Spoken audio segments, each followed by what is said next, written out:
हरियाणा में service voter Bhajpa से नाराज। 10 में से 6 लोकसभा क्षेत्रों के पोस्टल बैलेट में बीजेपी को मात। करनाल से पूर्व सीएम बिहारी। हरियाणा में सरकारी कर्मचारियों की नाराजगी का सामना भी भाजपा को करना पड़ा। हरियाणा की 10 लोकसभा सीटों पर भाजपा को 4 सीटों पर ही सर्विस वोट कांग्रेस से अधिक मिले। बाकी स्थानों पर कांग्रेस को सरकारी कर्मचारियों ने वोट डाले। अंबाला, हिसार, करनाल, सोनीपत, रोहतक और सिरसा लोकसभा में सर्विस वोट यानी पोस्टल बैलेट से मतदान में भाजपा पिछड़ गई।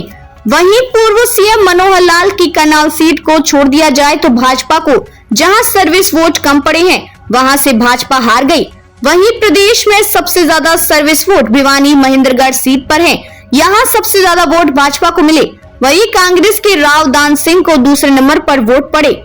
रोहतक में दीपेंद्र हुड्डा, सिरसा में कुमारी सैलजा, सोनीपत में सतपाल ब्रह्मचारी, अंबाला में वरुण मुलाना, हिसार में जयप्रकाश, करनाल में दिव्यांशु बुद्धि राजा को सबसे ज्यादा सर्विस वोट मिले।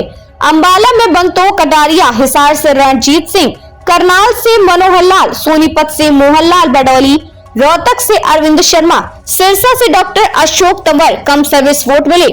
हरियाणा में 1,11,143 सर्विस वोटर हैं। पूर्व सीएम मनोहर लाल के बयान से नाराज हुए सर्विस वोटर। सरकारी कर्मचारियों का अपनी गली मोहल्ले सहित वार्ड में प्रभाव होता है। सरकारी पद पर होने के कारण वे अनेक वोटरों को प्रभावित कर सकता है।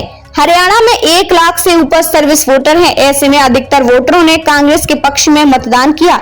इसका मुख्य कारण पूर्व सीएम मनोहर लाल के प्रति नाराजगी थी। दरअसल कुछ दिन पहले सीएम नायब सैनी ने कहा था कि अफसरों की मनमानी हम सरकार में नहीं चलने देंगे।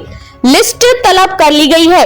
वहीं पूर्व सीएम मनोहर लाल खट्टर ने कहा था कि आज तुम्हारा टाइम है, 4 जून के बाद हमारा टाइम आएगा। हरियाणा में पूर्व सीएम मनोहर लाल खट्टर और भाजपा नेताओं द्वारा कर्मचारियों और अधिकारियों के खिलाफ इस बयानबाजी में तूल पकड़ लिया था। कौन है सर्विस वोटर? ये ऐसे वोटर्स होते हैं जो बिना पोलिंग बूथ पर गए अपना वोट गिरा सकते हैं। चुनाव आयोग के अनुसार सर्विस वोटिंग वो मतदाता कर सकते हैं जो सेना, अर्धसैनिक बस या पुलिस में कार्यरत होता है। ये उन केंद्र और राज्य के कर्मचारियों के लिए भी वैलिड होता है जिनकी वोटिंग के दौरान कहीं ड्यूटी होती है। ये सभी सर्विस वोटर्स की कैटेगरी में शामिल होते हैं। इसमें सरकार के अलग अलग विभागों के लोगों का नाम शामिल होता है। ये सारे लोग जो सर्विस वोटिंग का हिस्सा होते हैं वो पोस्टल वोटिंग के जरिए अपना वोट डालते हैं। चुनाव के बाद जब वोटों की गिनती शुरू की जाती है तो सबसे पहले सर्विस वोटर्स के मतदान को गिना जाता है। कैसे होती है सर्विस वोटिंग? मतदान में शामिल होने के लिए सर्विस वोटर्स के लिए एक अलग सिस्टम निर्धारित है।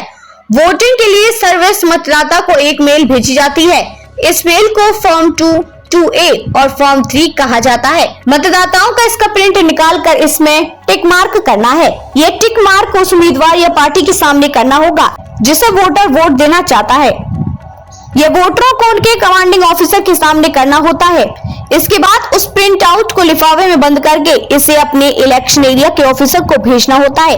किनके लिए कौन सा फॉर्म? सशस्त्र बल के सदस्य, राज्य सरकार की पुलिस में कार्यरत अथवा राज्य से बाहर सेवारत फॉर्म 2A, भारत सरकार में कार्यरत लेकिन भारत से बाहर पोस्टिंग फॉर्म 3। यदि सर्विस वोटर खुद को सामान्य वोटर के रूप में रखना चाहता है फॉर्म 6।